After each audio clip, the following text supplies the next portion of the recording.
Well, ladies and gentlemen, so it looks like Epic Games is up to some more stupid-ass horseshit, because get this, everyone, so it looks like Epic Games will now require two-factor authentication to claim free games, but it says that it'll only last for a month.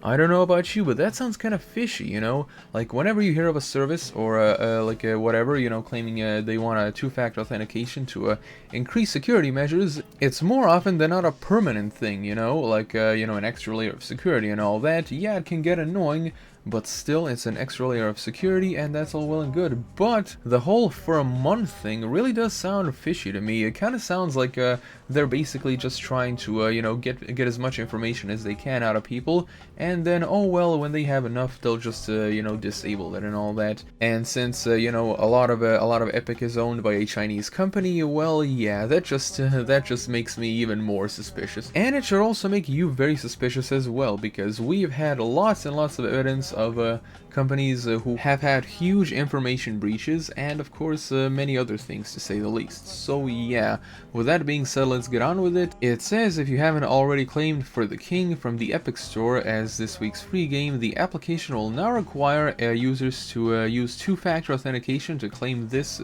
game and free games coming forward until May 21st. Epic Games users will need to enable the two-factor authentication setting on their account, with a prompt popping up if the user attempts to claim a free game without enabling the setting first. Epic is bringing in two-factor authentication in order to help protect its users from unauthorized access, adding an extra level of security for accounts when signing in. If Epic actually, you know, wanted something like this, you know, wouldn't they like enable it off the bat, and wouldn't they say it will be a permanent thing instead of just something that lasts for a month?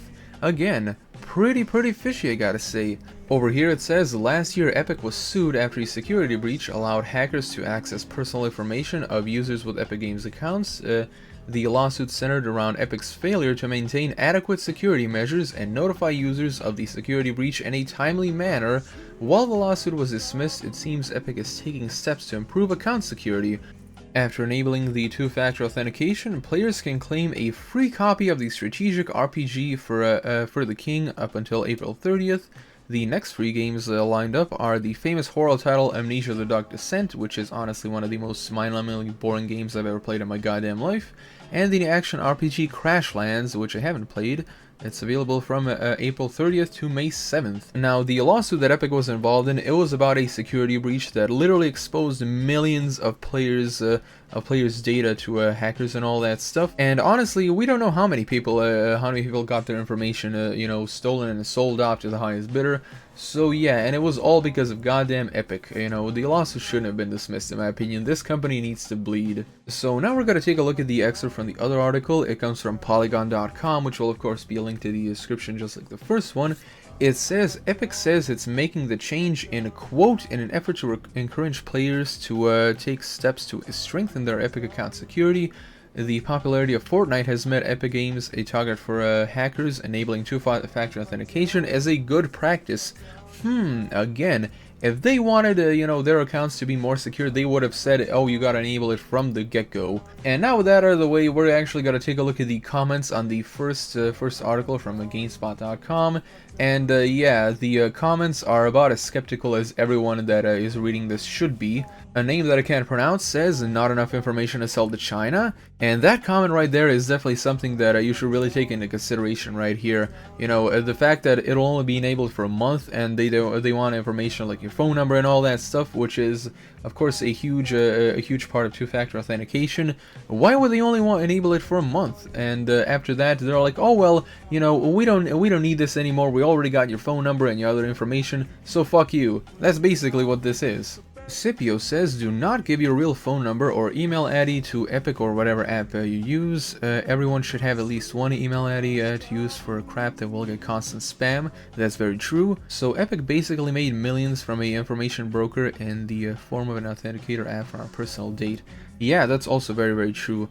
A lot of these companies that have two-factor authentication, which honestly don't really require any, have definitely sold off information.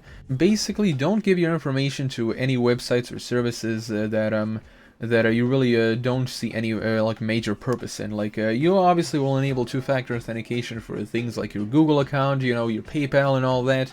Those are things that you use constantly. Epic Games is definitely something that does not deserve your goddamn phone number and all that. And finally, Rainierman says, so now security breaches will hand hackers over my phone information as well on top of everything else? That's great. Well, yeah, again, I really don't think that this whole two-factor authentication will do anything to protect people from future hackings and all that, especially since they only announced that it's going to be lasting for a month.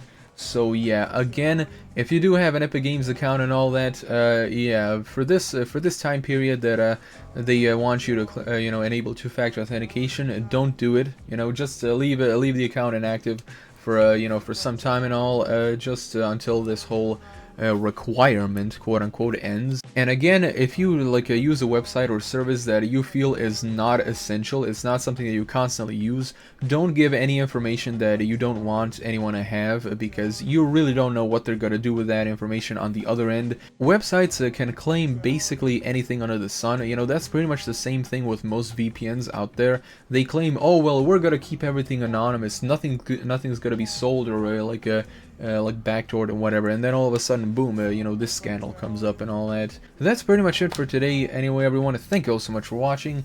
Be sure to subscribe to the bell icon, and as always, I'm Cyber Rampage, and I'll be seeing you guys and gals in the next video.